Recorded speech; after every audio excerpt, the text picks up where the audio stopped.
جادو کیا ہے؟ جادو کیسے کیا جاتا ہے؟ جادو کیوں کیا جاتا ہے؟ نبی کریم صلی اللہ علیہ وآلہ وسلم پر جادو کیسے کیا گیا تھا؟ وہ کون سی چیز ہے جسے چھپا کر رکھا جائے تو جادو کا اثر نہیں ہوتا؟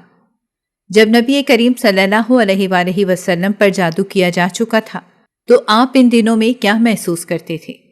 اگر آج کوئی مرد یا کوئی عورت اس طرح کی چیزوں کو محسوس کرے تو وہ سمجھ جائے کہ اس پر بھی جادو کیا جا چکا ہے۔ محترم سامعین، آج جو سچ ہم آپ کے سامنے لانے جا رہے ہیں وہ محض کوئی قصہ یا فرضی کہانی نہیں، بلکہ ایک ایسا ہولناک حقیقت ہے جو نہ صرف روح کو گھائل کرتی ہے بلکہ رشتوں کو جلا کر راکھ کر دیتی ہے۔ یہ وہ زہر ہے جو خاموشی سے پھیلتا ہے، وہ اندھیرا ہے جو روشنیوں کو نگل جاتا ہے، اور وہ خنجر ہے جو پشت سے وار کرتا ہے۔ ہم بات کر رہے ہیں اس خفیہ ہتھیار کی جسے صدیوں سے انسانوں کے خلاف استعمال کیا جا رہا ہے، جادو۔ کیا آپ نے کبھی محسوس کیا کہ دل بے وجہ گھبرا رہا ہے، جسم میں تھکن ایسی ہے جو کسی کام کے بعد نہیں آئی، سوتے جاگتے عجیب سے خواب یا سائے محسوس ہوتے ہیں، دعائیں قبول نہیں ہو رہی، راستے بند ہوتے جا رہے ہیں، اور جیسے زندگی ایک بھول بھلیاں بن چکی ہو؟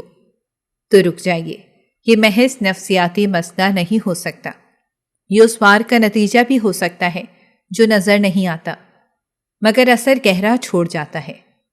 جادو وہ آفت ہے جو اکثر اپنوں کے دل میں چھپی حسد، جلن اور بغض سے نکلتی ہے۔ یہ صرف جسم کو نہیں توڑتی بلکہ ایمان، سوچ، عقل، حتیٰ کہ عقیدہ بھی متزلزل ہو جاتا ہے۔ اور یاد رکھیے، جب خود نبی کریم صلی اللہ علیہ وآلہ وسلم کو اس آزمائش کا سامنا کرنا پڑا تو ہمیں کتنا محتاط رہنا چاہیے۔ جادو حقیقت ہے، دردناک، مہلک اور چھپی ہوئی تباہی کا دوسرا نام۔ کبھی آپ نے محسوس کیا ہے کہ زندگی اچانک اندھیرے میں ڈوبنے لگتی ہے؟ ہر چیز جو کبھی نعمت تھی اب بوجھ بن گئی ہے۔ ایک ماں جس کی گود میں سکون تھا، اب وہی گود بیٹے کے نفرت بھرے الفاظ سے لرزتی ہے۔ ایک شوہر جو کبھی محبت کا پیکر تھا اچانک سرد اور بے رحم بن جاتا ہے۔ رزق جو کبھی بہتا تھا جیسے کسی نے باندھ دیا ہو۔ خواب جو خوشبوؤں سے بھرے تھے اب ڈراؤنے چہروں سے بھر گئے ہیں۔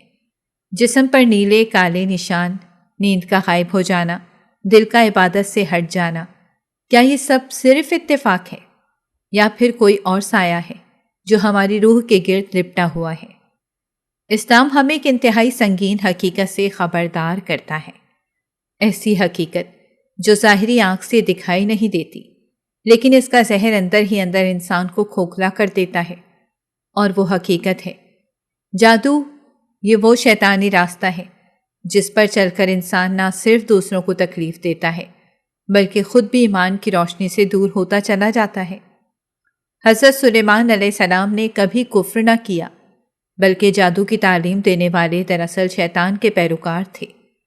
نبی کریم صلی اللہ علیہ وآلہ وسلم نے 7 ہلاک کرنے والی چیزوں میں جسے دوسرے نمبر پر رکھا وہ یہی جادو تھا۔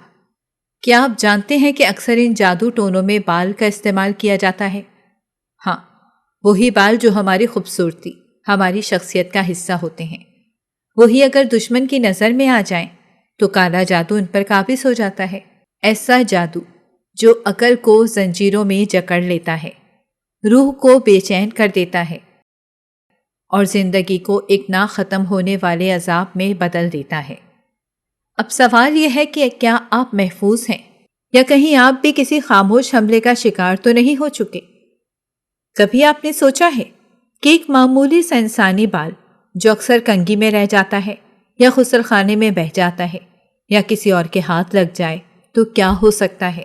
کیا وہ بال صرف جسم کا ایک مردہ حصہ ہوتا ہے یا اس میں کچھ ایسا چھپا ہوتا ہے جو دشمن کے لیے سب سے قیمتی خزانہ بن سکتا ہے؟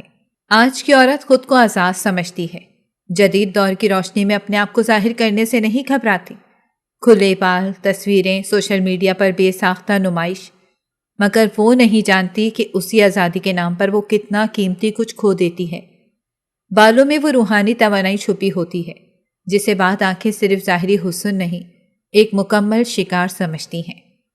یہ بات کم لوگ جانتے ہیں کہ جادو کرنے والے سب سے پہلے بال تلاش کرتے ہیں، کیونکہ ان کے ذریعے وہ ایک پورے انسان کی روح، صحت، خوشی، حتیٰ کہ نسل تک کو نشانہ بنا سکتے ہیں۔ ایک بال اگر غلط ہاتھوں میں چلا جائے تو وہ صرف تصویر نہیں، پوری زندگی کا رنگ چھین سکتا ہے۔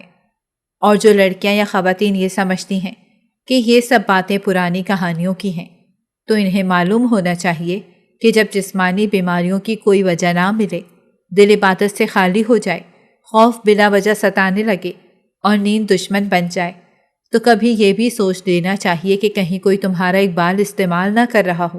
یاد رکھو، ہر چیز جو نظر آتی ہے وہ ہر ایک کے دیکھنے کے قابل نہیں ہوتی۔ عورت کا حسن اس کا راز ہوتا ہے، اور جو عورت اپنے رازوں کی حفاظت کرنا چھوڑ دے، وہ نادانستہ طور پر اپنی حفاظت کے دروازے خود بند کر دیتی ہے۔ تو اپنی زینت کو پردے میں رکھو، اپنے بالوں کو اللہ کی امان میں دو، اور اس دور کے ان نظر نہ آنے والے خطرات سے خود کو بچاؤ، جن کی جڑیں وہاں جا پہنچتی ہیں جہاں روح بھی پناہ مانگتی ہے۔ کیا آپ یقین کریں گے کہ وہ ذات جو رحمت للعالمین ہے، جس کے لیے آسمانوں کے دروازے کھلتے ہیں اور زمین جن کے قدم چومتی ہے، ان پر بھی جادو ہوا تھا؟ یہ بات روایات کے مستند ذخیرے سے ثابت ہے، اور علماء کرام اس پر متفق ہیں کہ نبی کریم صلی اللہ علیہ وآلہ وسلم پر جادو کیا گیا۔ یہ ایک عام واقعہ نہیں تھا، نہ ہی یہ کسی افسانے کا حصہ ہے، بلکہ یہ ایمان کو جھنجھوڑ دینے والا، روح کو لرزا دینے والا وہ سچ ہے جسے نظر انداز کرنا ممکن نہیں۔ یہ واقعہ صلح حدیبیہ کے بعد پیش آیا۔ اس وقت مکہ کے کفار کے ساتھ عارضی امن قائم ہو چکا تھا، اور اب اسلام کے دشمنوں کی اگلی چھاؤنی تھی خیبر، جہاں یہودی قبائل اپنی دشمنی سمیت جمع ہو چکے تھے۔ انہیں معلوم تھا کہ اب محمد صلی اللہ علیہ وآلہ وسلم ان کی طرف متوجہ ہوں گے، اور اسی خوف نے انہیں بدترین راستہ اختیار کرنے پر مجبور کیا۔ خیبر کے یہودیوں نے صرف مخالفت پر اکتفا نہ کیا، بلکہ ایک شیطانی چال چلی۔ انہوں نے جادو کا سہارا لینے کا فیصلہ کیا۔ مدینے میں موجود لبی بن عاصم نامی شخص، جو یا تو منافق تھا یا ان کا ایجنٹ، اس کام کے لیے چنا گیا۔ اسے 3 اشرفیاں دی گئیں، اور یوں ایک ناپاک منصوبہ وجود میں آیا۔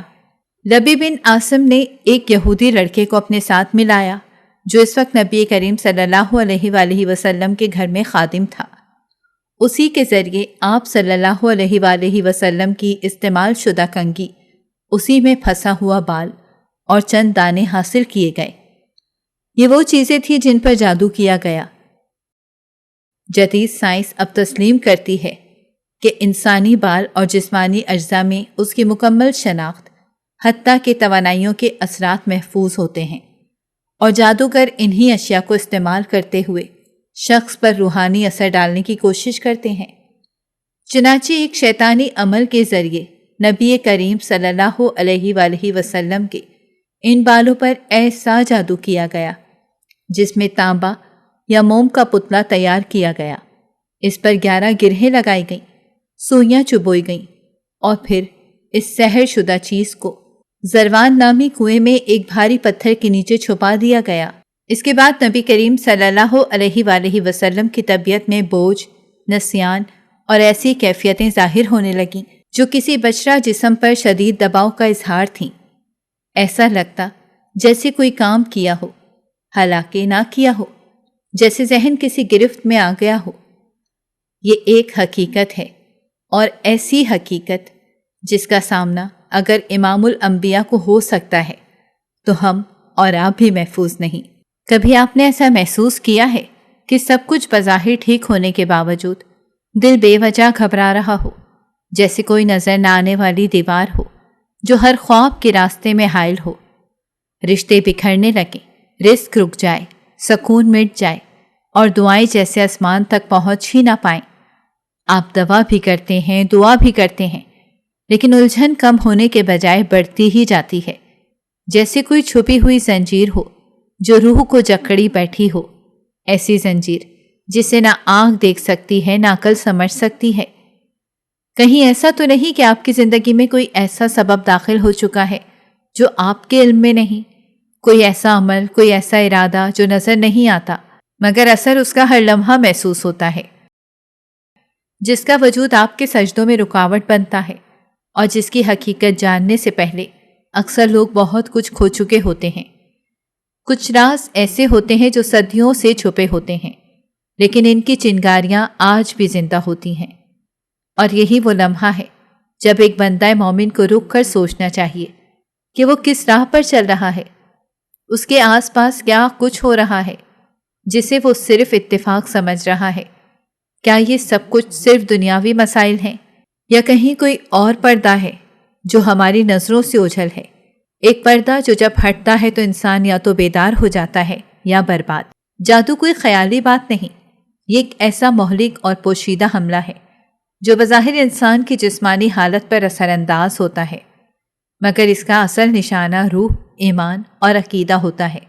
صالحین اور بزرگ علماء کا کہنا ہے کہ جادو کے اثرات محض دوا یا جسمانی علاج سے ختم نہیں ہوتے، بلکہ یہ ایک ایسا زہریلا حملہ ہے جس کا توڑ صرف سچے ایمان، قرآن مجید کی تلاوت، نماز کی پابندی اور مکمل توحید میں ہے۔ امام ابن تیمیہ رحمۃ اللہ کی یہ بات بہت اہم ہے کہ جادو کے خلاف سب سے مؤثر ہتھیار اللہ کی مدد اور مشروع اذکار ہیں۔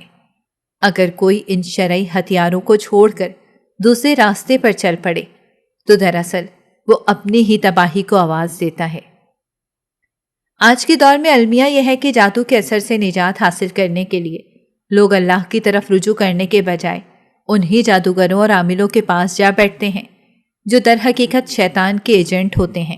کسی کو اپنے شوہر پر قابو پانا ہوتا ہے، کسی کو ساس یا نند کو نیچا دکھانا ہوتا ہے، تو کوئی کاروبار میں ترقی چاہتا ہے، اور ان تمام خواہشات کی تکمیل کے لیے وہ تعویذ، بندش، کالے جادو اور عملیات جیسے حرام ذرائع کا سہارا لیتے ہیں۔ یہ نہ صرف اللہ کی نافرمانی ہے بلکہ انسان اپنے ہاتھوں اپنی دنیا اور آخرت کو برباد کر دیتا ہے۔ جادو صرف وقتی فائدہ نہیں دیتا بلکہ ہمیشہ کے لیے دلوں سے نور، زبان سے تاثیر اور آنکھوں سے سکون چھین لیتا ہے۔ اگر کوئی شخص جادو میں مبتلا ہو جائے تو سب سے پہلا قدم یہ ہونا چاہیے کہ وہ اپنی زندگی کا رخ یکسر اللہ کی طرف موڑ دے۔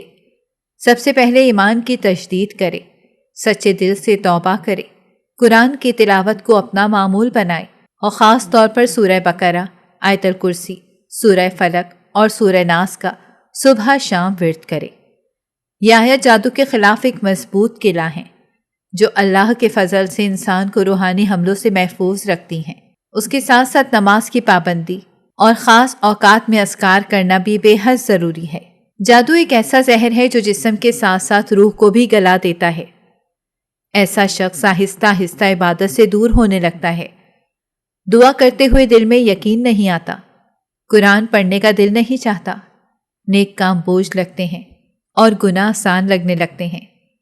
نبی کریم صلی اللہ علیہ وآلہ وسلم نے فرمایا، ایسا وقت آئے گا کہ صبح مومن ہوگا اور شام کو کافر ہو جائے گا۔ یہ وہی وقت ہوتا ہے جب جادو دل پر اثر کر رہا ہوتا ہے اور انسان کے عقیدے کو کمزور کر رہا ہوتا ہے۔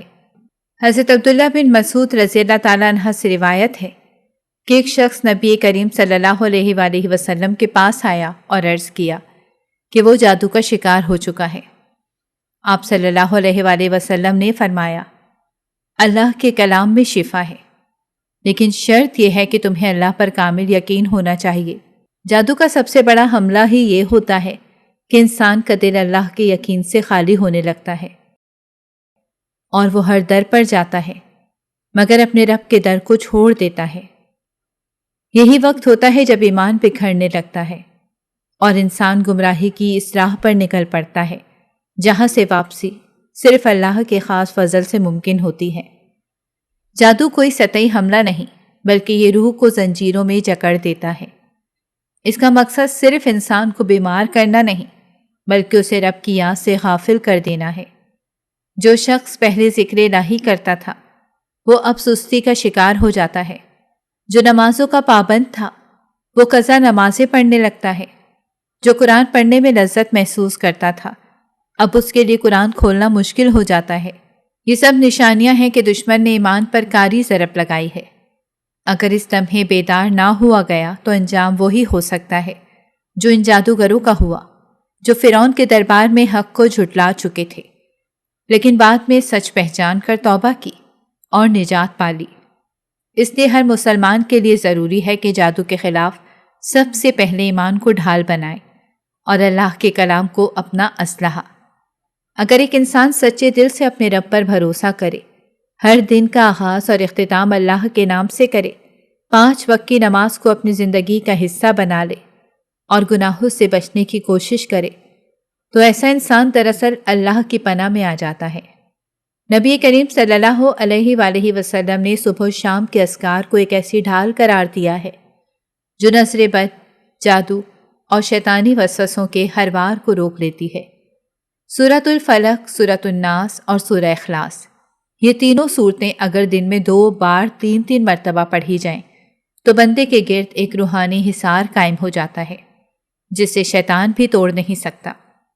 آیت الکرسی تو خود اللہ کی حفاظت کا ایک ایسا قلعہ ہے جس کے بارے میں نبی کریم صلی اللہ علیہ وآلہ وسلم نے فرمایا کہ جو شخص سوتے وقت یہ آیت پڑھے، اللہ ایک فرشتے کو مقرر کرتا ہے جو پوری رات اس کی حفاظت کرتا ہے۔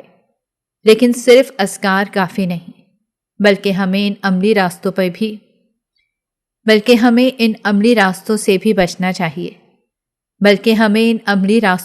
بچنا ہے جو ہمیں اندھیرے کی طرف لے جاتے ہیں۔